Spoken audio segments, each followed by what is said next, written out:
Bonjour à tous. On est le 24 décembre 2024. En cette journée, préparation des fêtes, il y a sûrement des personnes comme moi qui vivent seules, qui ont fait soit le choix libéré ou pas de passer les fêtes seules.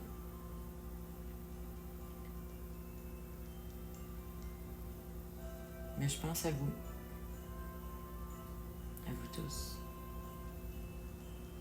Et j'ai demandé, avec la contribution de copilote de Microsoft, de m'aider à composer un texte. On a travaillé dur pour arriver à vraiment ce que je voulais. Je l'ai intitulé Cœur solitaire, un Noël pour tous. Parce qu'en cette période des fêtes,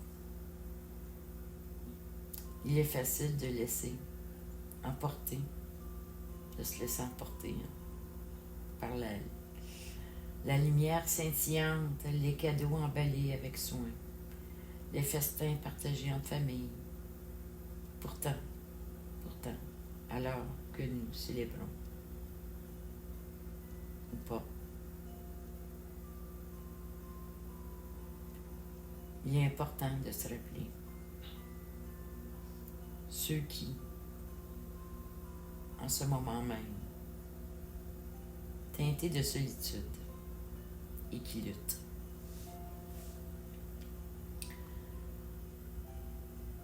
Essayez de vous imaginer un instant une femme qui pourrait se nommer, exemple, Marie.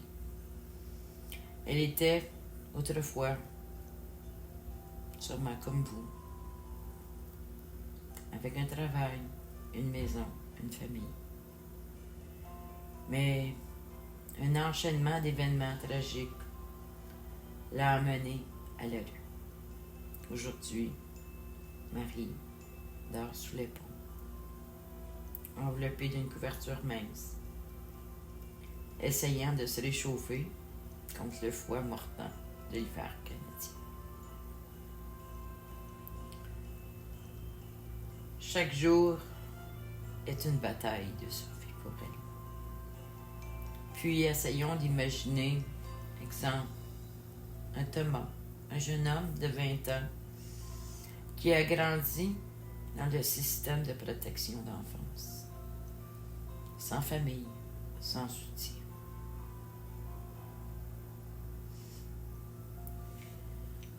Il se retrouve à errer dans les rues, cherchant un peu de chaleur dans un centre d'accueil,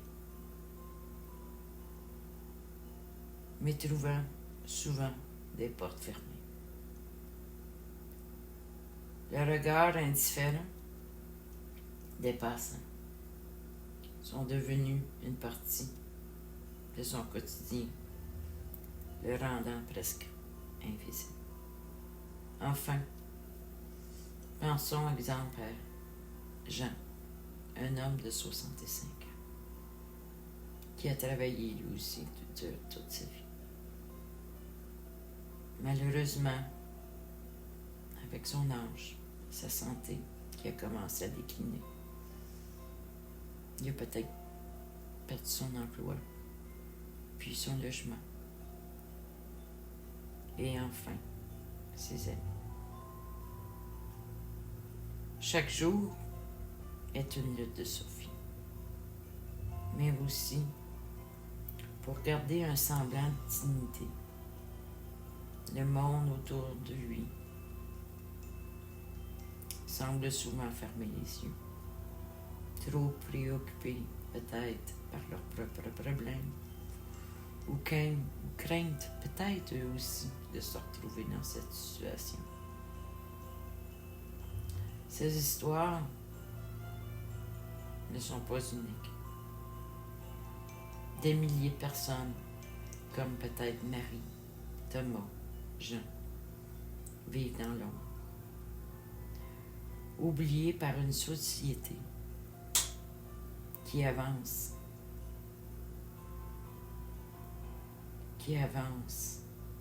sans arrêt, mais peut-être trop vite pour eux. Pourtant, leur existence nous rappelle une vérité cruelle. Nous avons tous le pouvoir de faire la différence. J'étais en train de composer ce texte et j'ai demandé à Copilote de rajouter cette partie. Il y a plusieurs années, alors que je passais mes hivers au chaud dans un camping au Texas, j'ai vécu une expérience qui m'a profondément marquée. La veille de Noël, un groupe de personnes a décidé de faire un jeu. Ce jeu consistait, en gros, à donner un cadeau à un inconnu dans le parc du camping et faire en sorte que ces personnes-là ne sachent pas de qui vient le cadeau. Nous partions en cachette pour être sûr de ne pas se faire voir par personne pour aller déposer le cadeau à la porte.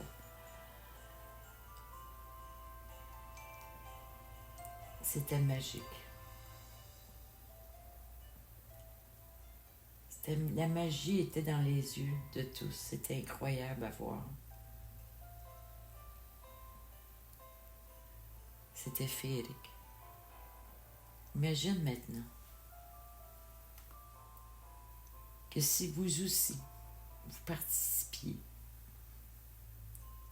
à ce jeu avec votre famille, mais cette fois, entre Noël et Jour de l'An, vous partiez avec votre famille, vous seul. Imaginez-vous, vous allez voir des sans-abri et ils allez leur offrir un simple acte de présence, un repas, une couverture ou autre. Imaginez la magie dans leurs yeux et dans vos yeux. La paix intérieure que ça peut faire. Pensez à ce moment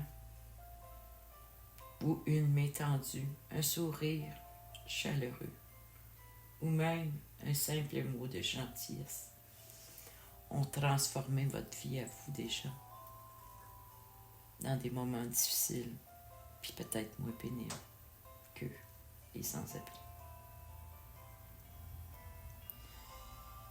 Comment ça peut faire la différence?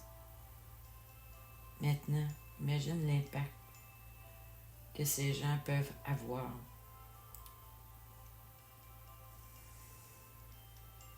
sur eux qui sont dans le besoin.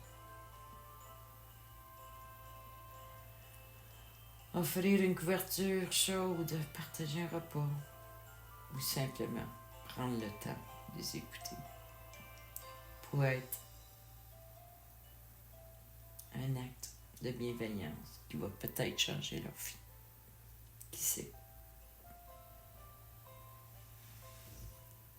Je comprends que c'est pas tout le monde qui peut se permettre ça. Même moi, je peux pas me permettre.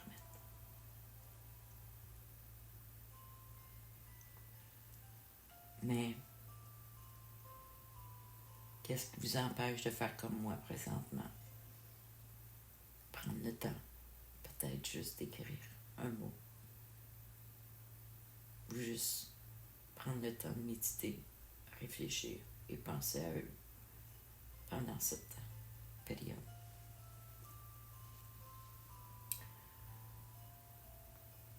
Pour conclure, en cette période de Noël, faisons en sorte que notre lumière brille un peu plus fort pour ceux qui en ont besoin. Ne sous-estimez jamais jamais l'impact de vos actes, aussi petits qu'ils soient.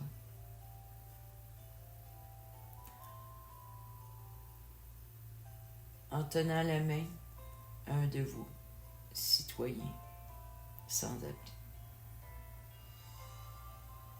en leur offrant un cadeau, en les regardant dans les yeux et en leur montrant qui compte.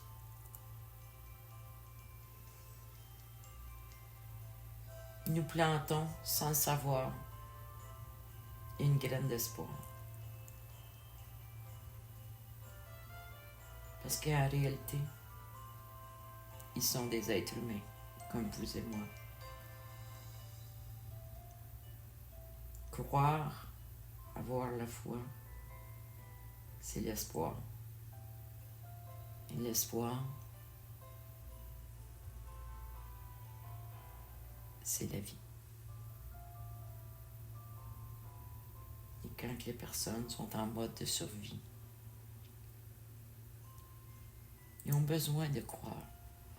Ils ont besoin d'avoir foi en quelque chose. Ils ont besoin de garder espoir pour survivre. Nous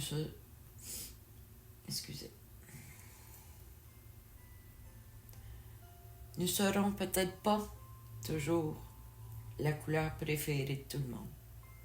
Mais souvenez-vous, un jour que quelqu'un aura besoin peut-être de votre couleur pour finir sa peinture.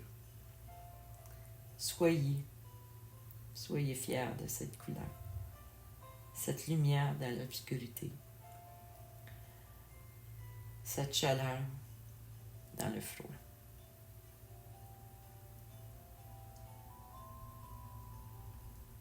En cette période des temps des fêtes, faisons preuve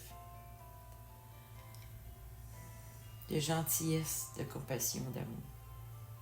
Car ensemble,